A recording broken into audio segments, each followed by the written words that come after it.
नमस्कार, संतोष की रिपोर्ट में आप सबों का स्वागत है। और आज हम संतोष की रिपोर्ट में चर्चा करने जा रहे हैं कि हमारे अशोक चौधरी जी, मंत्री जी, हाल के दिनों में इतने दिल्ली दौरे पर कहाँ है।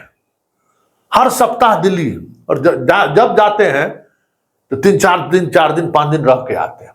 पिछली बार गए थे तो वो तो मिशन कारगिल था, एकदम गुप्त प्रोग्राम था। किससे मिले, कहाँ गए,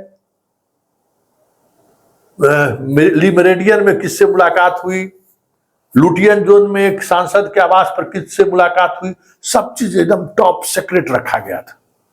हाँ, एकमात्र तस्वीर उसने जारी की थी चिराग पासवान से मिलने का। बाकी लगभग 5 दिनों तक वो दिल्ली रहे। किनसे उनकी मुलाकात हुई, किनसे मिलने गए थे, क्या कौन कौन लोग उनके साथ थे, कुछ भी उनके सोशल मीडिया के पेज से आप अगर पेज को देखिए, एकदम हर अपने गतिविधि को वो अपडेट रखते हैं सोशल मीडिया के पेज पर। लेकिन पिछले सप्ताह दिल्ली भ्रमण के दौरान सिर्फ एक चिराग के साथ मुलाकात की तस्वीर इन्होंने जारी की, बाकी कुछ भी नहीं। लेकिन इस बार तो तस्वीर का रेलम रेल है। लल्लन सिंह के साथ तस्वीर, कृषि मंत्री के साथ तस्वीर, शिवराज सिंह चौहान के साथ तस्वीर, लोकसभा का अध्यक्ष के साथ तस्वीर। एगो हमारा गौवा के माँ स्वर्गवास हो गई है, मित्र मेरा, उनके माँ के भी संस्कार में द्वादश कार्यक्रम में भाग लेने गए, वो भी तस्वीर देखे। मतलब एकदम पूरा दिल्ली का, पूरा एकदम दिल्ली को रास आ गया है।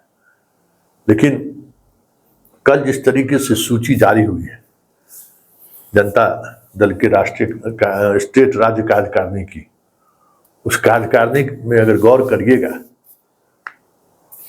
तो बहुत सारे लोगों का नाम है, इनका नाम कहीं नहीं है। मंत्री के तौर पर विजेंद्र यादव जी भी हैं, विजय चौधरी जी भी हैं, लेकिन ये नहीं है। ये विशेष आमंत्रण सबको जो दिया गया है ना, जितना सदस्य है विधानसभा विधान परिषद के, सब आमंत्रित सदस्य होंगे, उसी आमंत्रित सदस्य में इनका नाम है। लेकिन अगर विजय सिन्हा, ये विजेंद्र यादव जी का नाम नहीं होता, विजय चौधरी जी का नाम नहीं होता, तो फिर कोई चर्चा करने की जरूरत नहीं पड़ती। लेकिन उन दोनों आदमी का नाम है। तो जो आरसीपी कहते थे भुजा पार्टी, उस भुजा पार्टी में अशोक चौधरी का नाम तो स्वर्ण अक्षरों से लिखा जाता था। तो आजकल भुजा पार्टी से भी दूर है। हर ऐसे कार्यक्रम में, जिस कार्यक्रम में साये की तरह सीएम के साथ रहते थे, वो भी देखने को नहीं मिल रहा है। देखने को ठीक इससे उलट देखने को मिल रहा है कि ये कोशिश करते हैं कि हम सीएम के करीब हैं, इस तरीके का गेस्चर वो दें, इस तरीके की तस्वीर अभी कहीं मौका मिले तो वो तस्वीर दिखाने की कोशिश होती है। अब पार्टी कार्यालय में पहुंचे तो पहुंच गए, और ऐसी तस्वीर इन्होंने मीडिया को जारी की जिस तस्वीर में लग रहा है जैसे सीएम इन्हीं से मिलने के लिए पार्टी दफ्तर पहुंचे हो। कई तरह की चीजें आई थी पार्टी दफ्तर में भी। मीटिंग के दौरान जो हुआ सब मालूम है। विजेंद्र यादव जी सीधे तौर पर खरी खोटी सुना दिया इनको। अखबार में विज्ञापन छापने के बजाय जाके दलितों के घर में जाके खाना खाइए, दलितों से मिलिए, तो सीधा टक्कर था ना। लेकिन एक बात समझ से परे है कि बार बार एक होता है ना, हम लोग के यहाँ होता है हुरियाही, समझे। देखते थे ठीक दीपावली के कल होके गांव में होता था हुरियाही। गांव का जो सबसे बदमाश भैंसी होता था ना, उसको लाया जाता था, 2 भैंसी, और जो है सुगरवा, उसको बांध के उसको सामने ले आता था। जो हुरियाही में उस सुगरवा को मार दिया, उसके इनाम दिया जाता था उसके मालिक को। तो हुरियाही लड़ने का मतलब क्या, उससे 2 गो दौड़ा एकदम टारगेट, लक्ष्य लेके सुगरवा को मारिए देना है, और सुगर चा चा कर रहा है। और उसी में जो है पता चला कि सुगरवा बाएं घूम गया, 2 गो भैंस में सर में सर टकरा गया, पता चला वो सिंह टूट गया। तो ठीक उसी अंदाज में ये आजकल हुरियाही लड़ते रहते हैं। जहां मौका मिला सीधे चढ़ बैठते हैं, मतलब एकदम ललन सिंह से लड़ गए। कुछ महीने पहले की बात, नीतीश जी के आवास पर बैठक हो रही थी, बात विधायक की हो गई तो लड़ गए एकदम। नीतीश कुमार उसी तरीके से एकदम तरंग में आ गए। अभी जहानाबाद में देखिए कि भूमिहार को लेकर एकदम बाइक फेंक दिया, जिसे लगता है एकदम भूमिहार के ठेकेदारे हो गए हो, एकदम भूमिहार को एकदम वोट नहीं दिया। सुनते हैं कि मुख्यमंत्री आवास में संजय झा से भी बहस हो गई कि भाई हम राष्ट्रीय पार्टी के प्रदेश के अध्यक्ष रहे हैं, इस बात को आप समझिए। इस तरीके की बात बोल बैठे अशोक चौधरी। मतलब कोई मिला नहीं कि बरस जाना है, मतलब एकदम लगता है जैसे खोज रहे हैं कि मौका मिले तो हम बरस जाएं। ये समझ से परे की बात है कि आखिर अशोक चौधरी जैसा नेता बहुत ही शांत और बहुत ही कैलकुलेटिव वे से चलने वाले लोग थे, अपनी राजनीति को थोड़ा संभाल के चलते थे। लेकिन हमें लगता है कि बेटी के सांसद बनने से थोड़ा इनका मनोबल बढ़ा है, इनको लगा है कि हम बिहार के मुख्यमंत्री हो सकते हैं। तो कुछ इसी तरीके का अंदाज से इनका बॉडी लैंग्वेज भी बदला है। बताइए ना, लोकसभा के अध्यक्ष से मिलना, क्या कहते हैं कृषि मंत्री से मिलना, ये सब क्या है? इनके विभाग से इन लोगों को कोई मतलब थोड़ी है। भाई बेटी मेरी सांसद है, यही कह के जाते होंगे। ऐसा बिहार में ऐसा नेता भी इनकी पहचान नहीं है। बिहार के नेता के रूप में इनकी क्या पहचान है? हाल के दिनों में विवादास्पद बयान की वजह से भले इनकी पहचान बन गई हो, लेकिन कोई राष्ट्रीय फलक पर तो कोई पहचान तो है नहीं। कभी सांसद सदस्य भी नहीं रहे, संसद सदस्य भी नहीं रहे, या कभी इस तरीके का चुनाव भी नहीं जीते हैं जो उनकी पहुंच वहां तक हो रही हो।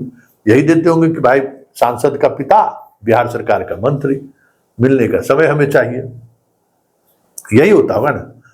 लेकिन बात कुछ न कुछ तो है कि भाई अशोक चौधरी अपने आप को सहज महसूस नहीं कर रहे। मतलब कहते हैं कि वो मतलब विचलित है। मतलब उनके भाव से, उनके बयान से ये साफ झलकता है कि ये आदमी नॉर्मल नहीं है। क्योंकि ये भी खबर आई थी कि बाप बेटी जब गए नीतीश जी से मिलने, तो नीतीश जी ने कह दिया कि इनको भी अपने साथ लेकर चल जाओ, अपने ही पार्टी में ले जाओ इनको भी। तो नीतीश जी को लेकर भले ये है कि भाई मानसिक तौर पर नीतीश जी स्वस्थ नहीं है, लेकिन बहुत सारी चीजें हैं हाल के दिनों में उन्होंने ऐसा कुछ किया है जो उनके दिमाग को समझने वाले लोग हैरत में रह गए कि भाई एक तीर से कितने लोगों को निशाना इन्होंने साध दिया है। वैसे प्रशासनिक तौर पर इन्होंने किलाबंदी कर ली है, अब राजनीतिक तौर पर किलाबंदी की बात चल रही है, जिसमें अशोक चौधरी जैसे लोगों को साफ दिख रहा है कि बाहर का रास्ता दिखाया जा रहा है। तो ऐसे में अशोक चौधरी के पास विकल्प क्या है, ये समझने वाली बात है कि अगर जदयू के अंदर इस तरीके की खेमेबंदी शुरू हो गई है। आप देख रहे हैं कि उसी मंच पर श्याम रजक भी बैठ रहे हैं जिस मंच पर अशोक चौधरी बैठ रहे हैं। मतलब पिछले दिनों राज्य कार्यकारिणी की बैठक में श्याम रजक को ज्यादा तवज्जो देते हुए दिखा गया पार्टी की तरफ से। वो संकेत जरूर होगा। रविंदर सिंह को लोगों ने नहीं बुलाया, तो भोला शास्त्री के कार्यक्रम में देखते हैं नीतीश कुमार के साथ रविंदर सिंह घूम रहे हैं। मतलब जहां कहीं भी बैलेंस बिगाड़ने की कोशिश इन लोगों के द्वारा हो रहा है। देख रहे हैं नीतीश तस्वीरों के सहारे संकेत दे रहे हैं। तो ये जो खेल चल रहा है जदयू के अंदर, और उस खेल के को लेकर जितनी बेचैनी अशोक चौधरी को है, तो क्या ये माना जाए कि आने वाले दिनों में अशोक चौधरी पर और महेश्वर हजारी पर भी पार्टी का रुख कुछ अलग रूप में सामने आ सकता है? क्योंकि महेश्वर हजारी को भी हाल के दिनों में तवज्जो दी जाने लगी थी। कई कार्यक्रमों में भी नीतीश के साथ वो दिखने लगे थे, खास करके जयंती कार्यक्रम के सहारे। जयंती किसी का जयंती हो, पुण्यतिथि हो, उस पर जो राजकीय समारोह मनाई जाती है, उसके सहारे नीतीश संकेत देते हैं कि किस मंत्री को बुला लिए, उसके सहारे संकेत देते हैं। जैसे रविंदर को बुला लिया, अब तस्वीरों में भी देख रहे हैं, रविंदर को बुला लिए, जिस रविंदर को लेकर बहुत तरीके की चर्चाएं हुई कि रविंदर जैसे लोगों को बाहर कर दिया गया है। तो कुछ न कुछ चीजें तो चल रही हैं। अब देखना यह है कि अशोक चौधरी अपने आप को इस चक्रव्यूह से, जिसको खुद ने बुना है, कैसे बाहर निकल पाते हैं। ये देखने वाली बात होगी।